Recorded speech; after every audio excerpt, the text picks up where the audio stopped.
It's all good. If you need me, let me know and I'll take care of you. Today is Thursday, the 12th of November. Taylor, she has my phone number. Mom has my phone number for her if she needs me. Cool. Today it's quite the Thursday. That's how we're going to start this video. It's quite the Thursday because there's going to be, I feel like there's going to be interruptions and some distractions, some craziness on this reading, but that's how it is because this is technology, this is learning, and it's the strangest thing we've ever done, but we're going to be okay. Today is November 12th. It's a Thursday. For reading today, we're still looking at our same target. I can ask and answer questions about a text that helps us to work on our fluency and our comprehension. You are with me for a couple minutes for this Google Meet, and then we're going to look at our vocabulary. That's what your activity is about today. After that, you have Lexia or Compass to take care of. You have a choice board if you have some extra time.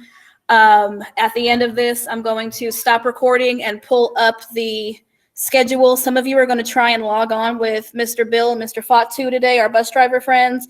And then if your name's not on that list, I'm going to add your name to another list because we have Mr. Corley with us today too. And it's going to be a lot of interesting learning technology today, but we're going to be okay. This, though, is the easy part. Just kidding. I forgot something. Ms. Tab has posted in our Google Classroom some digital library books. You click on them, and some of them are ebooks, and some of them you can read. And I told her that I would remind you to try and participate in that 40-book challenge. So I'm going to the classroom, and it's a couple posts down, though. But Ms. Tab has created a virtual library. Click on the book. So when you click on this, a Google slide is going to pop up. And it's going to take a minute to load because she's got a lot of really cool stuff on here. Hopefully not too long for this video.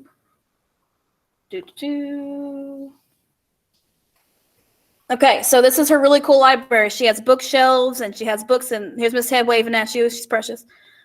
There are a couple different book covers that you can click on. Whichever one looks the coolest, you can click on. And then the blue link will pop up, and then you can click on that, and it will either bring you the book to be read to you or the book for you to read. This story is called Turkey Trouble. We're not going to do too much with it because I might try and show it to you next week. Just saying.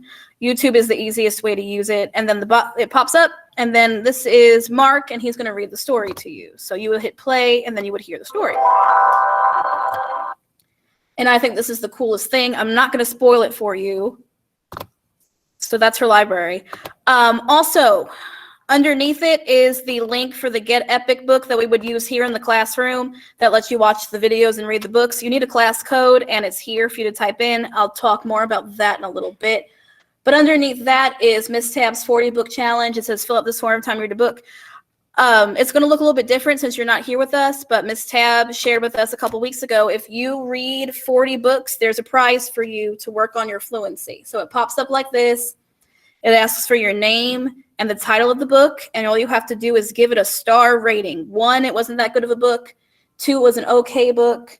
3, you liked the book. 4, it was a really great book. And 5, it was the most amazing book you've ever read. That's it, and then press submit. For every time you read a book, you listen to a book, or you hear a book. So being home is kind of weird, but it's a good way to get some books in the 40-book challenge. Just saying, with your free time at the end of reading today. So that's that. The biggie for us today, we're reviewing your vocabulary for your reading test tomorrow. Our story is called Tops and Bottoms, and I'm going to pull this up and hope that it works. Of course. It's Thursday, so that means it's not going to work. I'm going to pull up your words, and we're going to do a really quick review of what your words are, and then you're going to have a Google form to complete where you have to fill in the missing word of the sentence, and then it'll be super easy. 7 questions, 7 points, and then you're good to go with the rest of your day. So, have I told you lately that you're the most awesomest third graders ever for putting up with this patience and all this weird stuff? If I haven't today, you're the best. Emily says yes. I tell them that all the time. They're pretty cool. All right, you have 7 vocabulary words. Your first is bottom. Bottom. This picture is at the bottom of I think it's a well, so we're looking at the lowest part. The lowest part. And that's what the word means this week. Here's a sentence. I ate the bottom half of the gingerbread man, leaving it with no legs. Another fighting over who's the coolest. You can fight over who's the coolest in the chat box. Clearly, it's me. I've got my bottom in the chair. Our first word this week is the bottom part. Mr. Corley says that his bottom is in the chair. It's the bottom part of his body. This is a hole or a well, and that's on the bottom part, on the lowest part. Next word is cheated. Cheated. Cheated means to trick. Tricked. Treated dishonestly. And in a sentence, Steve cheated me when we traded cards. His is not as valuable as mine. oh my goodness, Pokemon cards and baseball cards and even books, make sure it's a fair trade. If it's not a fair trade, you might be cheated. Next word is clever. Clever. Clever means smart. Smart. Intelligent. You know, 3rd graders. In folktales, foxes are usually clever animals that trick other creatures. Animals and creatures that are clever are smart or intelligent. And in this sentence, it says that foxes might trick other creatures. So we're already making a connection between this word clever and that last word cheated. Ms. Signorino's in the chat box saying that, I hope you mean you're being clever. Is that what you're saying? Mm-hmm. Okay. Ms. Signorino's comment about being clever is underneath mine that says I'm cool. So you have to make sure it's a contest. If you're cool, I get to be clever. This is terrible. Crops is their next word. Crops. Crops are these things. Plants grown for food. This is a picture of, is it wheat? Yes. It's a wheat crop that they are grown and then they're harvested for food. What kinds of crops do the Tokiharas grow on their farm? Cool. In the sentence, it says, what kind of crops are grown on their farm? They grow different plants for food, different vegetables and things. This is a picture of wheat. I used to grow tobacco for a crop.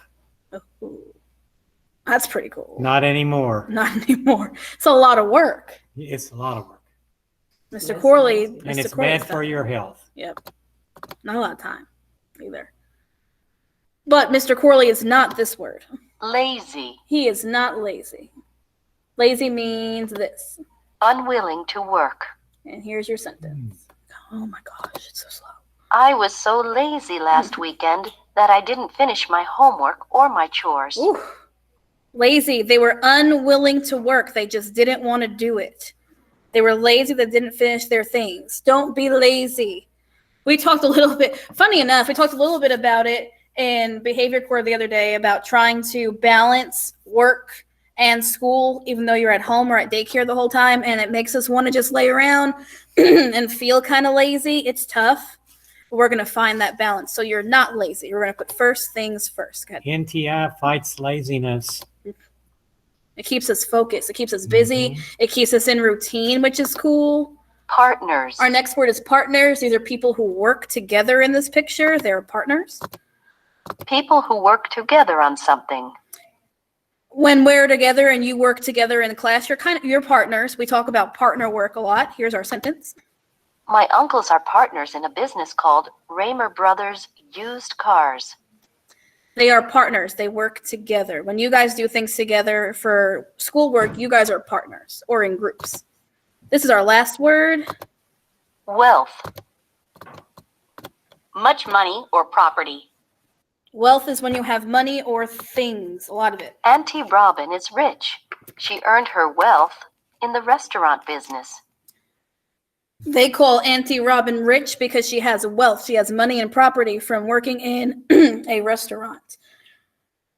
Wealth also means just having a lot of things. You all have a wealth of knowledge. You have a lot of it because you're very smart. And we're going to continue to add to that wealth of knowledge. If you're in the chat box, I hope you're paying attention. So knowledge wealth can be in your brain. There's a wealth of off-task behavior in my chat box right now. Yeah, I'm There's a looking lot at of it. No, you're fine. It's a teachable moment is what it is. So I talked a lot and was very distracted, and I apologize. But these are your 7 vocabulary words, and you have a Google form activity in your classwork. Today is Thursday, November 12th. Some of you all were messaging me before saying, hey, Miss Falone, I didn't see the work because it wasn't available yet. Some of us were doing work the other day before the learning lesson, and then we were getting some scores that, not so great, because you didn't know what to do. You have to know what to do to get your work done. So it's waiting to post. So when you leave in a minute, you're going to refresh the page, and it'll be here. It is an orange form. It says vocabulary. The very top has the words and the definitions. Of course.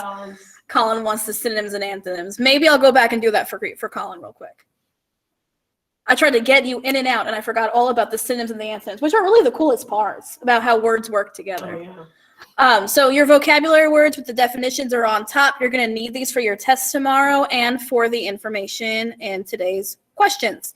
There is a sentence on a gray screen. For example, number 1 says, no one has ever been to the blank of the ocean. And you need to decide which vocabulary word fits that blank.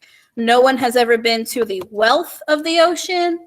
No one has ever been to the bottom of the ocean. No one has ever been to the clever of the ocean. You need to choose which one fits the best, and then click on your word, and remember to click in the white space next to it, so if you use your arrow keys, it doesn't change your answer, and then scroll down to number 2. You have, good job, Colin. Colin's on it today. You have 7 questions for 7 vocabulary words. At the end, you'll press the orange submit button, and it will tell you what your score is out of 7 words. After that, you have Lexia time and then some free time in that.